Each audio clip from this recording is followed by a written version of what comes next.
Bonjour et bienvenue pour votre cours gratuit pour le mois d'août. Vous allez bien? Moi super, ça fait une semaine depuis qu'on est rentré des vacances.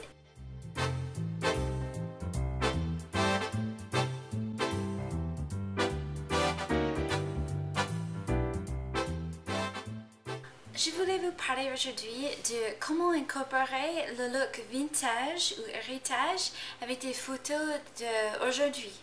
Souvent, on pense que l'héritage, c'est pour les photos en sépia, les anciennes photos de nos grands-parents, les arrière-grands-parents. Mais j'ai utilisé une marque qui s'appelle Webster. Et Webster, ils font des styles héritage, mais avec des couleurs claires. Et on peut utiliser les photos plutôt de jeunesse de nos enfants. Et ça va super bien.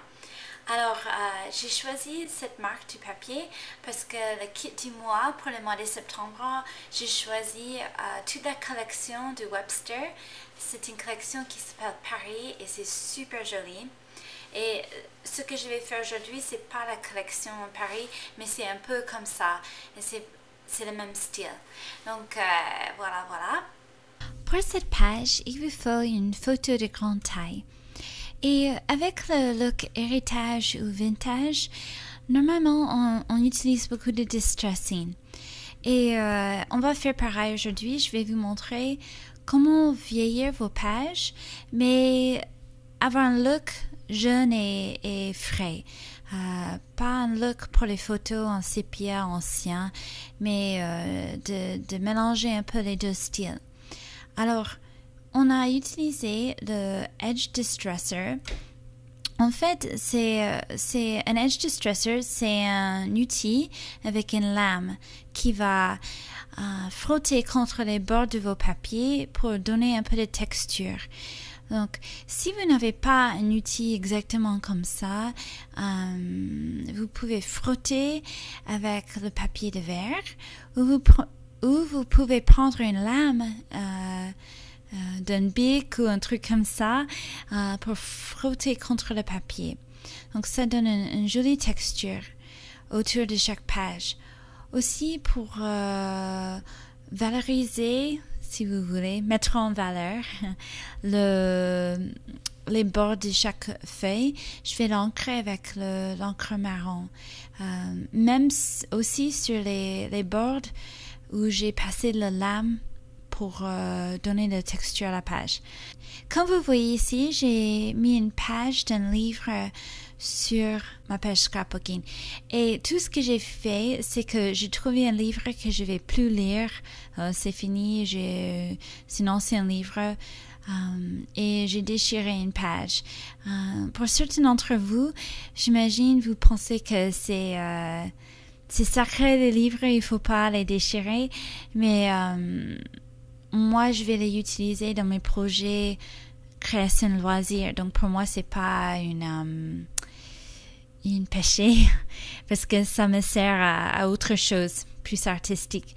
Donc, comme vous voyez aussi, j'ai ancré autour de la feuille du livre avec l'encre verte. Aussi, j'ai découpé une fleur et je l'ai collé en haut dans le coin. Et ça fait 3 couches de papier. Il y a une couche sous la photo, une autre la feuille verte, et puis il y a la feuille du livre. Ensuite, j'ai découpé un grand carré, comme vous voyez avec les fleurs, et je l'ai collé sur la feuille rose. Donc finalement, ça fait 1, 2, 3, 5 couches de papier. Alors, comme vous voyez, j'ai passé de l'encre et la lame sur chaque feuille. Et là, je vais faire un joli coin d'embellissement. Et pour chaque embellissement, je l'ai ancré avec l'encre marron. Pour mettre le ruban et les embellissements, j'ai utilisé de la colle en bâton, tout simplement derrière les boutons, derrière le ruban. Et pour le titre en haut, j'ai utilisé des autocollants et pour le 8, du chipboard. Et pour le colorer, j'ai mis de l'encre dessus et un peu d'encre marron autour pour le look héritage de Strassine. Donc comme vous voyez, vous pouvez avoir une très jolie page avec le style héritage, avec le distress, avec les papiers vieillis, mais avec un look très jeune, très joli pour les photos de nos bébés ou les photos d'aujourd'hui. Donc ça, c'était mon but pour vous montrer ça. N'oubliez pas le kit pour le mois de septembre. Ça va être avec le même style du papier, une collection qui s'appelle Paris. À bientôt. Merci, au revoir.